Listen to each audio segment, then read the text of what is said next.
Bali pupuntahan natin yung truck, yung subida. Kasi second day ngayon, and sabi, ngayong araw na ito daw matatapos yung paggawa dun sa aircon. So alamin din natin kung ano pa yung mga papalitan bukod dun sa compressor. Kaya ngayong araw, samahan nyo ako para alamin natin at puntahan yung Suel. So yun lang, let's go! So bali malapit na tayo dun sa shop ni Sir Lito. Tingnan natin kung naibaba na ba nila evaporator ba tawag dun o condenser. So padaway na ako and I hope na may labas natin yun mamaya. Sana gawin nila and dalawa kasi yun mga idol. Isa sa harap then isa rin sa likod kasi dual yun eh. At sana matapos ngayong araw na to at may labas natin mamayang hapon. So ito, bumabiyahe na ako and malapit na ako doon sa shop ni Sir Lito at tanungin din natin kung anong mga papalitan doon sa Isuzu Elf. So andito na tayo, idol. Pasok na natin. Try tingnan natin dito. Sir Lito, yan na ba yan? Ano yan? Condenser tawag dyan? Evaporator. Tapos lilinisan yan. Nung bumigay yung compressor ko, may laman na preyon yan. May preyon. So anong dapat gawin yan, sir? I-cleaning tapos ipa-flushing. Yung loob niya tsaka yung loob nito. Tsaka pati ito. Harap at saka likod. So, anong dahilan sir pagka nasisira yung compressor? Anong mga naging cause nun? Kasi bigla kami nawalan ng lamig. Kadalasan sa mga hindi umaandar ang auxiliary fan, nag-high discharge, yan na pipisa yung compressor. Isa yung sa nagko-cause. Isa sa cause na nasisira yung ano yun? Na-repair po ba yun pagka nagkakaroon ng problema sa loob ng compressor? Wala na usot. Wala nang... Palit na talaga. Palitan po talaga yun. Ito yun. Ito yung sa harap, mga idol. And then ito naman yung sa likod kasi dual siya. Alright mga idol, sa tapat nila may rotary. Pang CS, Nissan. Dual cap. Tag mo dyan boss, yung rotary. Sige. Tapos ito, 516. Anong tawag dyan, sir? Expansion valve. Ano kalamitan nasisira dun, sir, sa expansion valve na yun? Buwabara.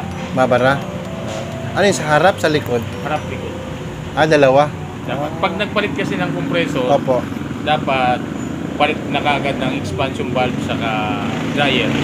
Okay. Ganun. Automatic. Automatic na yan. Dryer pang yun. Yan kasi yung dinadalo yan ng preyon. Okay. Ano yun? Pangil 300 tsaka Isuzu Elf? Same lang sila? Ito lang ginamit ko, sir. Ito lang kasi hindi naman sa Oric aircon talaga eh. Di ba ang kalamitan ng L300, 12 volts lang? Pero ito wala namang problema to. Kahit 12?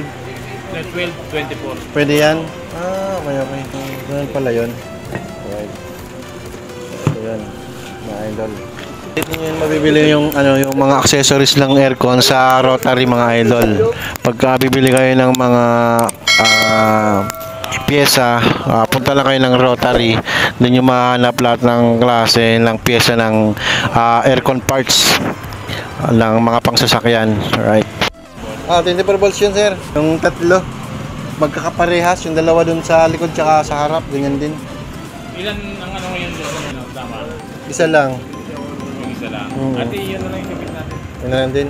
Kasi kapag kung baka lalaki hindi obra eh. Hindi kayo sir.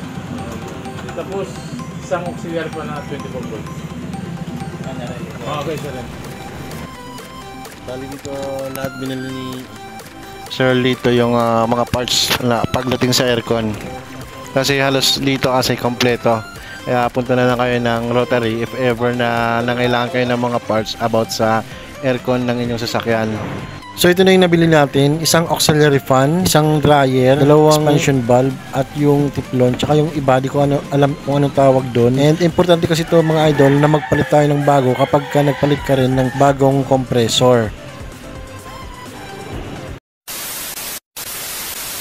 Sir, ano po yung compressor na tinanong ko last Saturday yata yun? Sanden na 508. Ito po ba yun? Paano ko po malaman na Singapore? Yan sir, sa texture ng niya. Dyan ba nabase sir? Texture ng katawan niya, hindi makinis. Ito China. Ano po yun? 508 din? Press lang. Same lang po yan din sir? Yan yung China? Mas makinis siya, mas glossy. Ano siya? Yung katawan niya. Katawan niya. Ito. Compared dito na parang mas magaspang. Pero wala siyang made dito nakalagay, ano? Ayun o. Dito sa gilid eh. Diba ito eh? Nakalak yan. Apo. Ayun. 508. Pinakamaliit ka rin. Okay po. Kasi yung isa kasi yung 506 at saka 507 maliit na daw yun eh. Pang single lang ata. So guys, ito yung compressor ng 24 volts 508. Kung titingnan nyo, ang pagkakaiba lang nilang dalawa is yung texture ng body niya. So ito yung medyo magaspang pero 12 volts. Yung nga lang 12 volts siya. Then ito naman Sanden, pero made in Japan yung nasa box niya. Pero pag tiningnan mo na sa loob, ito yung texture niya, pero ang sabi sa akin is made in China daw to. So mas mura, pero same lang din doon sa 508 na Sanden na Singapore made. Hindi sila nagkakaiba nung body niya, halos same. Yung texture lang talaga yung pagkakaiba nila. Ito naman po sila to. Yan yung tatak ng original sir. Ito yung tatak ng original na Singapore. So kaya kung bibili kayo ng compressor at sinabing made in Japan, i-double check nyo na lang din. Kasi ito yung lagay nila, made in Japan pero China yung laman. Ayan. Yung kinis. So sa mga bibili, para magkaroon ng idea, check nyo lang din para hindi kayo maisahan kung gusto nyo yung mas quality yung compressor nyo. Ano pinakamagandang brand po sir pagkadating sa compressor ng sasakyan? Hindi kasi sa sasakyan, depende kasi siya nakakabit. May denso talaga, pang denso lang siya. May sanden lang talaga. Hindi gaya ng mga sinauna. Kanyari pang Lancer. Apa. Yan, pwede makabitan ng mga 507, sanden. Kumbaga pang ano na to eh, universal. Nice. Ano po pangalan niya sir? Ronnie. Shoutout po sa'yo sir Ronnie. Nunoy. Shoutout sa'yo sir Nunoy. Dito kasi kompleto sila ng pyesa pagdating sa mga parts ng aircon. Alright, sa mga naghahanap ng parts ng aircon ng inyong mga sasakyan, dito nyo lang po yun makikita sa One Rotary at nakalagay naman po sa screen yung kanilang contact number if ever na may mga kailangan po kayong pyesa pagdating sa aircon ng inyong sasakyan. Tawagan nyo na lang po at dito nyo po yun makikita sa Barangay Don Bosco, Better Living, Parañaque City.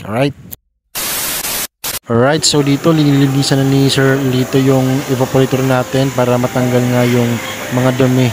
Yung loob niyan, sir, binubugan pa din naman. Di na. Plastic. Plastic yun. Okay. So, saan yung sartura? Ano yun, sir, nilalagay mo na yan, sir? Aluminum base. Nakapagpapaano po yan? Pagpalinis. After niyang ma-applyan ng aluminum bisc, ito sinusumpit niyo na para matanggal yung mga alikabok at mga dumi-dumi dyan sa evaporator na yan. And ito naman yung fan, binubugaan niyo ng hangin para matanggal yung mga alikabok. Dito, linalagay niya na kung tawagin ay Freon 11 para matanggal yung dating Freon at mga langis-langis sa loob ng evaporator natin. And then, bubugahan ng hangin. Itong oxygen tank na to para may buga at may labas yung stock nating langis at dating Freon sa loob ng evaporator. The next day. Alright, finally. Sumakay muna ako ng tricycle mga idol dahil para mapunta natin yung shop ni Sir Lito. Ngayong araw may lalabasan natin yung Isuzu Elf. Tara, let's go! Sir, okay na ba? So, nandito na tayo guys sa Sir Lito. And ito na yung sasakyan. At ayun, check natin dito sa loob. Pag dumating ako, maandar na yung itong sasakyan. And i-feel ko yung lamig. Kapag pasok ko dito, malamig na. So, malamig na siya. Grabe. Mukhang masarap na ng biyahe natin na ito. Malakas yung bugan niya. Kailan ba to? Number 2. Tingnan natin sa likod, tingnan.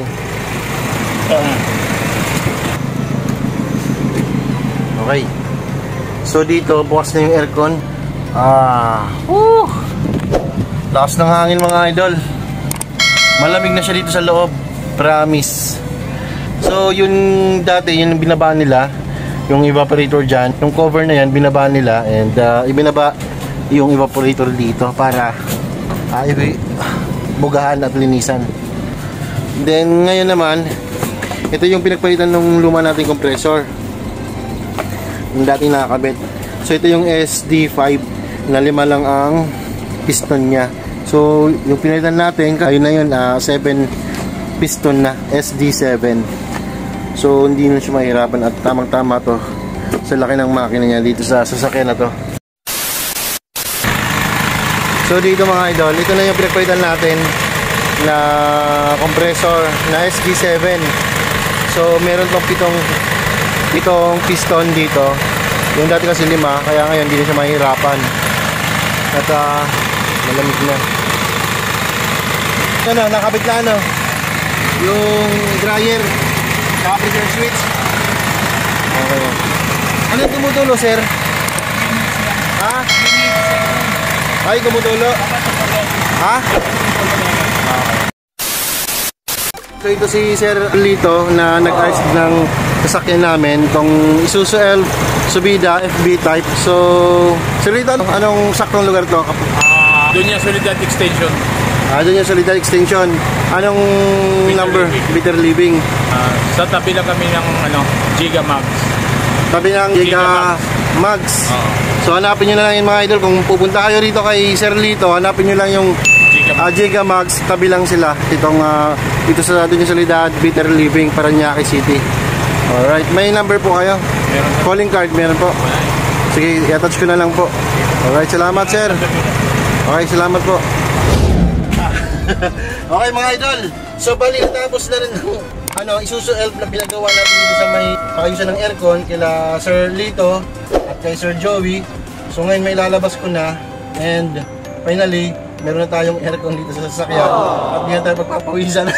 Tulad nga ngayon dahil sobrang init sa labas, mabilis kang pagpawisan. So dito, pag may biyahe tayo, ayahay na kahit hindi na tayo gumamit ng electric fan. So dito ko na rin tatapusin yung vlog natin today, and kita tayo sa mga susunod pa nating video. So for now, I'm out. Peace. Yo.